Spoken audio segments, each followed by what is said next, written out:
Marcus, and I'm here in a new Audi e-tron 2021, and I'm here to answer the question, how does a long distance trip in the US West differ between a standard internal combustion vehicle and an EV? And in particular, how much range is enough? And so I'm curious to see exactly what the experience will be like.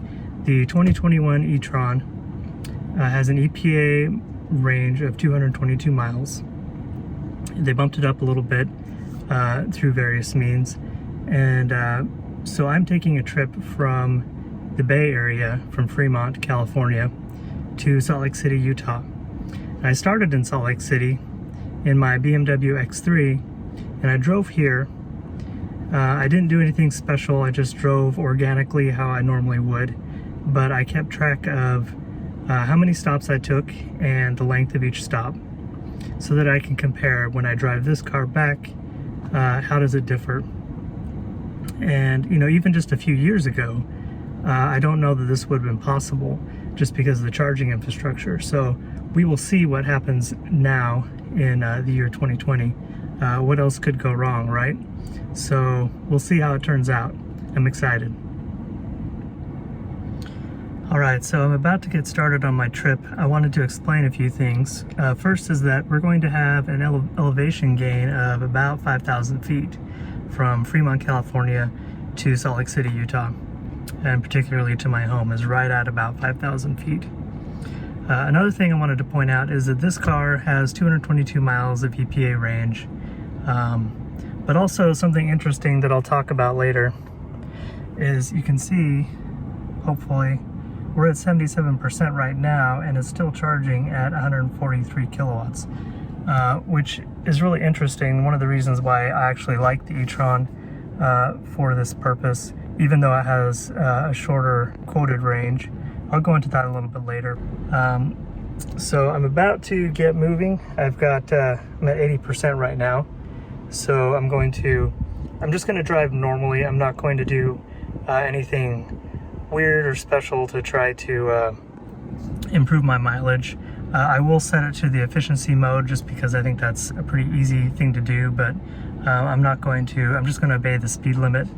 I'm not going to try to drive slow or anything weird to get extra mileage out of it. I did plan my trips ahead, so I went on to PlugShare and looked at which chargers were available and planned out my route, and also some backups just in case. So let's see how it goes.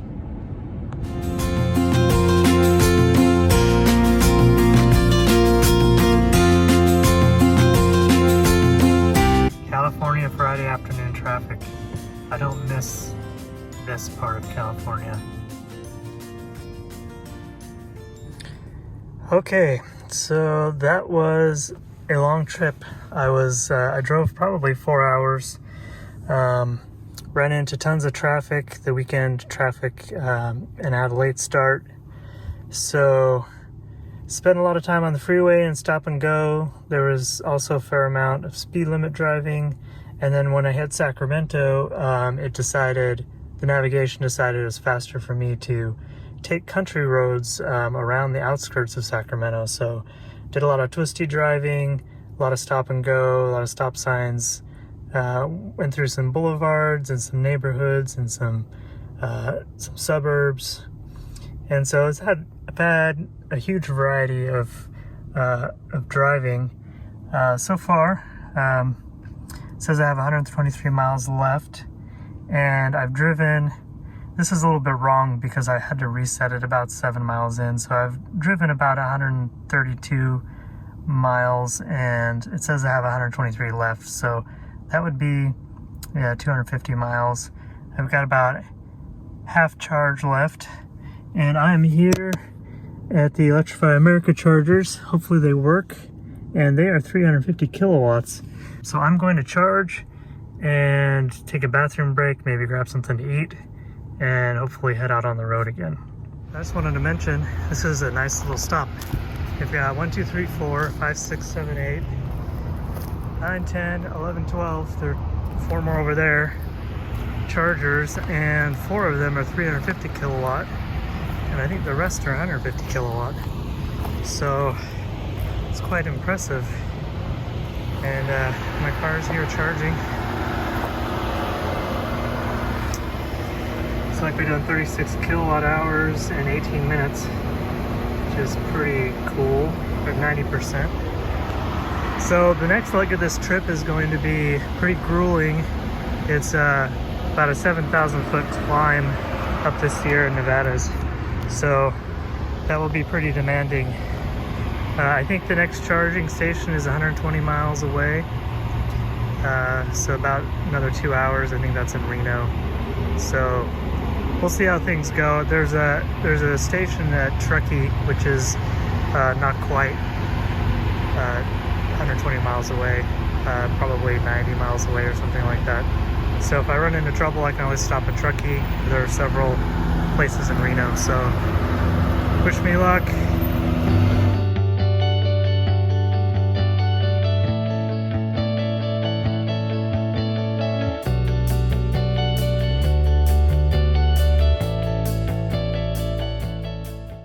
And I am charging here in Fernley, Nevada, and there are 8 chargers.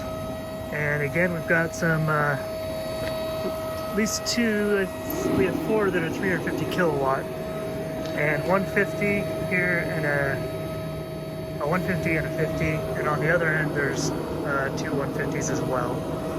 So again, another good little stop. I'm just blown away. So I just traveled across the Sierra Nevada mountain range up to 7,200 feet above sea level, and then back down only a few thousand feet. I want to say maybe 3,000 feet. But I ended up with, I think I traveled 140 miles and I had 80 to go left, which just blows me away, honestly. I think I got 2.4 miles per kilowatt, which you know, I know that there are obviously more efficient vehicles out there, but my expectations were so low that I'm shocked. You know, I thought that that was the worst, or the absolute best case scenario that I could expect. I thought would be 2.4 miles per kilowatt, and that's after doing a bunch of research and after watching some videos. You know, that I'd been conditioned to think that that was the best case that I should ever expect out of this car, and you know, not something that I would get going over a mountain range at 60 and 70 miles per hour. So yeah, I'm super happy. It's interesting, there was one point there as I was coming to the summit. I had been driving for about an hour uphill, and I think I was at 1.6 miles per kilowatt, and I was looking at the range I had left and the navigation, the distance I had to go, and they kept getting closer and closer and closer. At one point they were within 10 miles of each other. I want to say that I was it said I had 80 miles to go and my range was 90 miles or something like that. And you know, I wasn't scared because there were several fast chargers between where I was and here, so I knew I could always stop if I needed to. I could have stopped in Truckee, and there were several in Reno I could have stopped at. But as soon as I peaked the summit, you know, I didn't use hardly any energy after that, which is to be expected, you know. But man, I'm pretty happy right now. I kind of reluctantly considered the e-tron, but now I'm really happy that I did. I'm super impressed. And as far as drive, you know, it's super quiet. It's very comfortable. It has massage seats. You know, there's not much more of a comfortable place that you could be taking a long trip like this than in a car like this. Also, I'll say the lane assist actually did quite well. It's one of the better lane assists that I've had in the automatic cruise control, the adaptive cruise control, that is. Was superb. You know, like with my BMW, sometimes you felt like you're being ping-ponged around in the lane. Sometimes it would get confused at the when the exits went off the freeway. But this was just great. It's just, you know, and that might partially be because it's kind of a few years newer than my BMW was. These things are evolving so quickly. Anyway, I'm gonna go take a bathroom break and watch my stopwatch here, and then I'll get on the road again.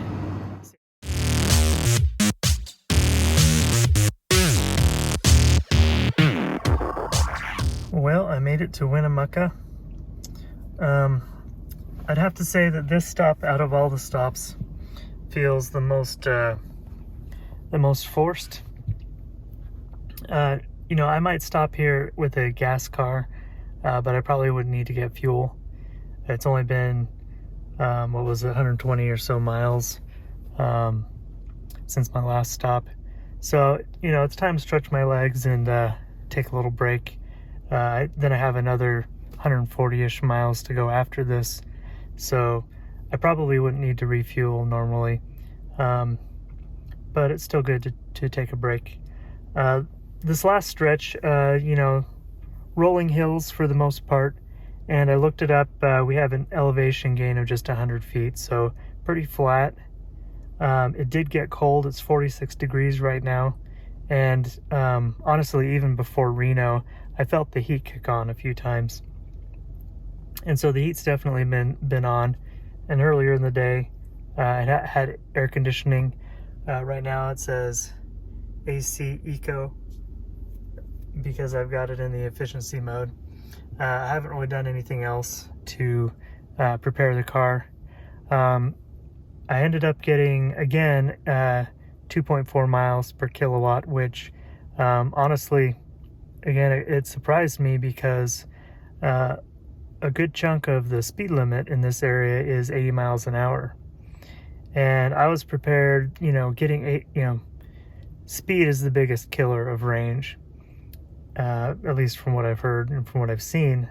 And it makes sense, right? Because you've got the resistance goes up dramatically with speed. So I was expecting maybe the car would max out at 160, 170 miles worth of range at 80 miles an hour. But from what I'm seeing, it gets well over 200, even at that speed, even in 46 degrees. So I'm pleasantly surprised. And so far, this is turning into a commercial for Electrify America, because they have a monopoly on I-80, I guess, in the West. So, but so far they've been pretty reliable, not too hard, and there are plenty of chargers. There are 8 connectors, so there are 4 over here, 4 over here, and again we have 350 watt or kilowatt, I guess. So it's getting late. I need to find a place to rest. I'm planning on stopping in Elko, so that's another 2 hours maybe. Right now it is 11:03 p.m. so that traffic jam getting out of the city is coming back to bite me now. So I will say a few things about the car, I guess. I wasn't super excited, honestly, about the e-tron. I had a pre-order for a Polestar 2, which is a special car, and I think it's going to be great. But they've had some problems with their launch, and I couldn't wait any longer, and I think it will take a while for them to work out all of their bugs.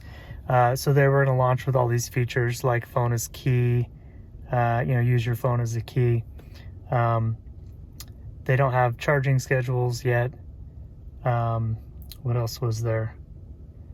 There was a big one that they don't have. I don't remember all of them, but basically it's going to be pretty pared down, and there are actually some mechanical issues as well in their European launch, so they're holding everything off. And so I figure it's going to take a while for them to really, get it up to speed. So in the meantime, I decided to lease this. I think the e-tron is probably one of the more mature vehicles, electric vehicles out there. So I figured I would just have this for a while, no surprises here. But honestly, I'm liking it more than I thought I would. And part of it is the range.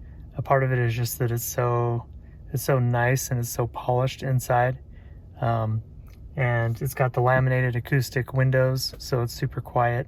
I will say that the infotainment, it's probably just that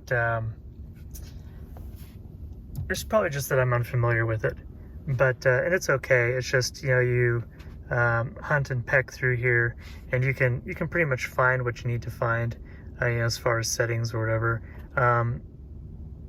The thing is, I don't care so much about that as long as I have CarPlay, because most of what I need it for is music and maps, so and navigation, and so this works great. It's a nice big screen. So as long as I have CarPlay, I can forgive a lot on the infotainment. I do like having this separate screen dedicated to the HVAC, and I really like this little hand rest here that allows you to, touch those buttons and not feel like you're trying to move your whole arm around to find a button. So that's really convenient. There are a lot of settings. You can have different dashboards here. I'm not sure I like this one, but it seems like the best for the trip anyway.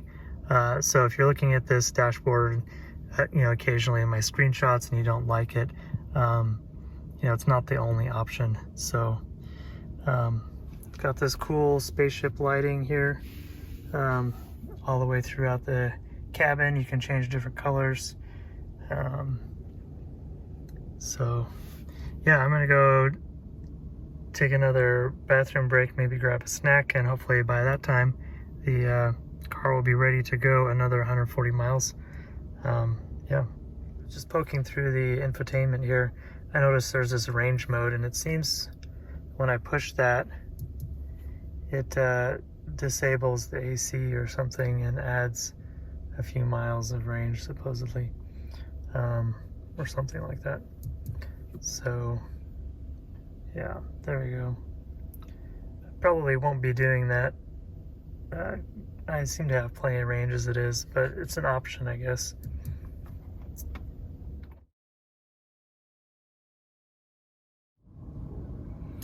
Well, I made it. It's 1:26 in the morning. So I've been driving a long time, but that's how road trips go in the West, right? Got lots of open space, and takes a long time. So what do I have to say? Went 75 to 80 most of the way here. Went up and down some fairly sizable hills. Net gain of 800 feet elevation. I did not go easy on the car at all. Obviously the headlights were on. The heater kicked on. It was 33 degrees at one point. It's 40 degrees now. So it's cold, and I did run the massager. I don't know how much energy that takes up, but I must say that it feels just like cats walking on your back. Anyway, this hotel does not have an overnight charger, so I'm going to have to charge in the morning, which is fine. I'm just gonna go get some rest now.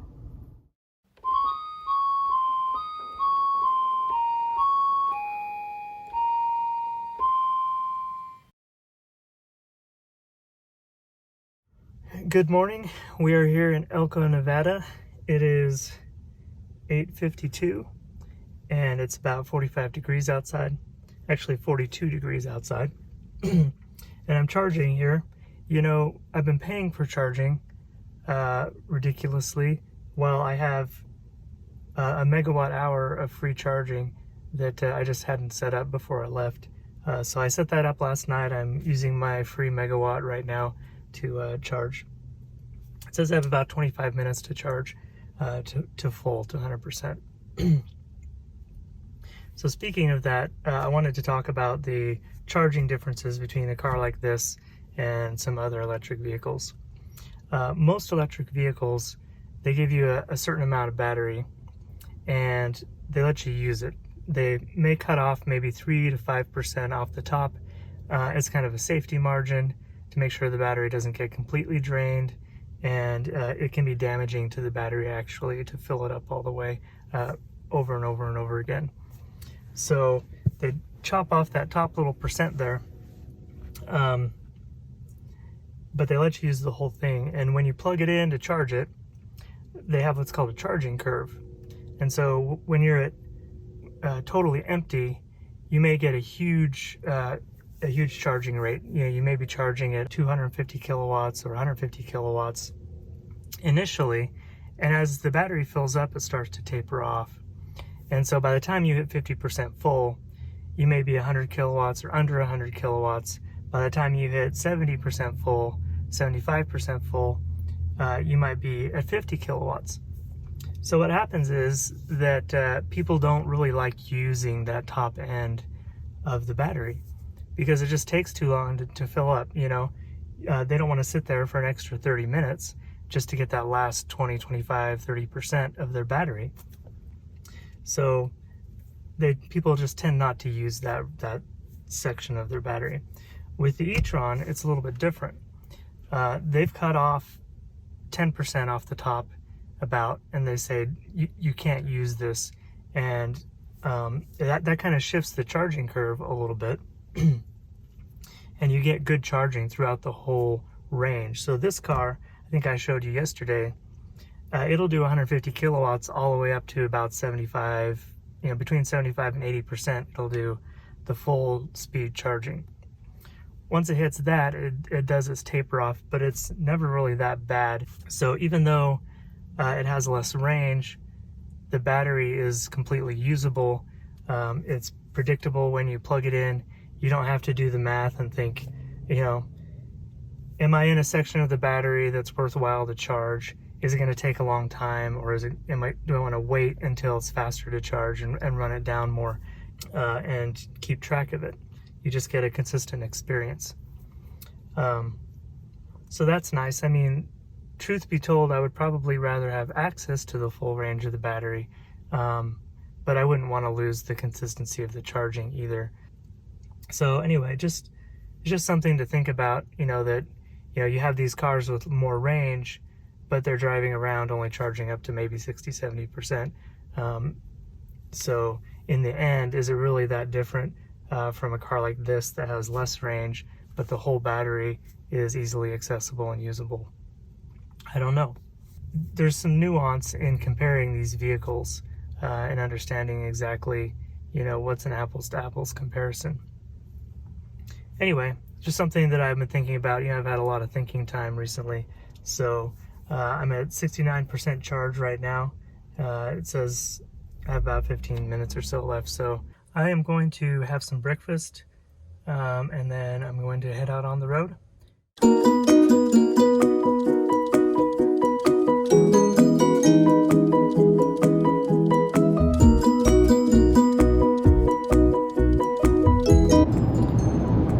So what you're looking at now are the Bonneville Salt Flats. A very flat place on Earth, and a lot of people come out and do land speed tests and things like that out here. So it would really be fun to do some sort of range test out here for multiple types of cars, just to get a really accurate flat reading. It's an interesting place. The salt collects on the ground, so it ends up looking kind of white, and it almost looks like snow sometimes. Anyway, interesting place.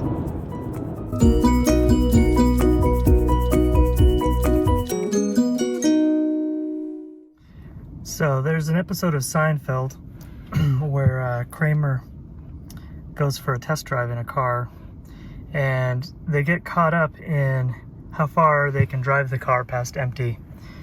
I didn't quite indulge that fantasy, but I did pass 3 charging opportunities, and the result was 3 miles per kilowatt hour, 224 miles driven in about 3.5 hours. Straight from Elko to Salt Lake City. I have 23 miles left. I did this because I wanted to prove to myself that that range exists and that the computer is actually doing a good job in kind of estimating these things. When you pull into a charging station and it says you have 80 or 90 miles left, you don't really know if you actually have that. And so this just gives me a little bit of peace of mind that the range estimations are, not too bad. So pretty cool. You may be saying, well, Marcus, 3 miles per kilowatt hour is really not earth-shattering. It's not that great, and you'd be right. For EVs in general. But the reason why I've been so enthusiastic about this car over the trip is that I looked up I don't know if you're familiar with Tesla Bjorn, but he's a YouTuber who does EV tests, and he's very methodical, and he has a Google spreadsheet with all of his test information. And according to his tests, I'm basically outperforming his range estimates by at least 10%, and I'm not even trying. So I bought this car with the expectation that I would get closer to what Bjorn has. And I'm running the AC, I'm running the heat, I'm going through mountain passes, and I'm easily exceeding those estimates that I thought were already pretty reasonable. So that's why I'm excited, not necessarily because this is an earth-shattering efficiency level. They updated the e-tron for model year 21, but the EPA update to the range, I feel like I'm getting more than that as far as the difference between what I'm getting and what the Tesla Bjorn numbers were. So I'm really excited about that, and super happy. Just real quick, looks like there are 16 charging ports here, 150s and 350s all around.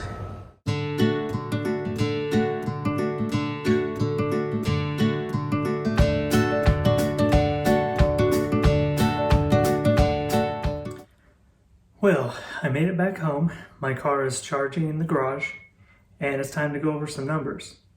So if you remember, my BMW, I left here from Salt Lake City a couple days ago, and I drove it out there to Fremont.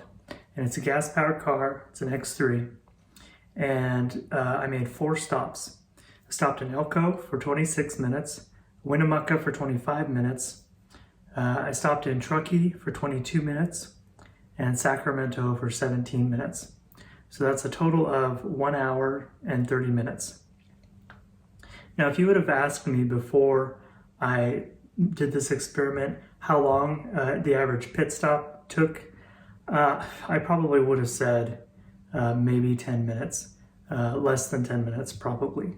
But, it's really surprising to me how long it actually took, to fill up the car with gas, to go in and grab a snack or a drink, use the restroom, and then, inevitably I needed to check my email or text someone for just a minute or two, and it really adds up. I was pretty surprised. So with the Audi e-tron, on the way back, I stopped in Rocklin, California for 29 minutes. I stopped in Fernley for 22 minutes. I stopped in Winnemucca for 33 minutes. Then I spent the night in Elko, and I kind of pushed the pause button on that. And then in the morning, I charged up, and that took 34 minutes. And then I drove to Salt Lake City, and I stopped there for 19 minutes. That was just about a half hour away from my home. I wanted to stop actually earlier, but I also wanted to make it to that charging station and just see how far I could go. So I stopped there for 19 minutes. The total for the e-tron is 2 hours and 17 minutes. So 47 minutes more on what's normally about a 12, 13-hour drive. So that's not bad. It's about 9 minutes extra per stop. And, I didn't really feel it or notice it. I didn't feel like the car was really slowing me down. In fact, in Rockland, the car was ready before I was. I went to go just grab some food to go, just some takeout to bring it back to the car. And, by the time I got back, the car said I had 5 minutes to eat, basically. So, I was the one holding us up in that case. There was the one stop in Winnemucca was probably about twice as long as I would have liked, being 33 minutes. I probably would have stopped just to use the restroom or something, but I wouldn't have waited that long. So all in all, I don't have any complaints. I didn't feel like, oh, I need to stop and charge. It was actually quite pleasant. So the next question naturally is, do I think 200 miles of range in an EV is enough? I would say yes, just from my experience. It didn't seem to slow me down. I had enough buffer. There were several charging stations that I totally skipped because I didn't need to stop. And even then, when I did roll into a charging station, except for that last time where I was really trying to push it and see how far I could go, I had 80 to 120 miles left to go in my battery, my gas tank. So that gives you some buffer to account for things like cold weather. Maybe if you're into speeding, that requires more energy. So if you're into that sort of thing, you have a little bit more buffer for that. Now, would more range be better? Of course it would. I can't sit here and tell you that more range is not going to be better. It clearly is, and it would give you even more buffer and more peace of mind. I probably could have made it all the way home without that last stop if I would have had more range. But like I said, even then, I really needed to take a break. I probably would have stopped way sooner than that to use the restroom if I wasn't trying to further my experiment. So in the end, I think that a car like this, cars like the e-tron and the Volvo XC40, the Polestar 2, the I-Pace, Jaguar I-Pace, cars like this with this sort of range, I think they're still totally usable in the US. And I'm not going to tell you that my one anecdotal experience is hard data that you can take to the bank. So take it for what it is. It's just one example of what can be done with an EV like this. But at the same time, if someone says that a car like this is totally unusable in the US, that's a pretty absolute statement, and it only takes one example to prove an absolute to be false. So range is important, right? But it's just one feature of a car, and you really need to understand the nuance of how much is enough, how comfortable is a certain amount of range going to make you, and that's a personal decision. You mix that with all of the other features of the car and the things it can do, and the warranty and the build quality and anything else you can think of that you would care about, and you put those together and you make a decision. So I'm just trying to give more information to people to kind of understand what does an EV with 200 miles EPA range look like, and how does it work in the US. And I hope that that nobody takes offense, and I don't get any hate mail or anything about my experience. I'm not trying to promote necessarily one specific solution. I'm just trying to provide more information, and I thought it would be an interesting experiment to do while I was picking up my car. Well, that's it, everyone.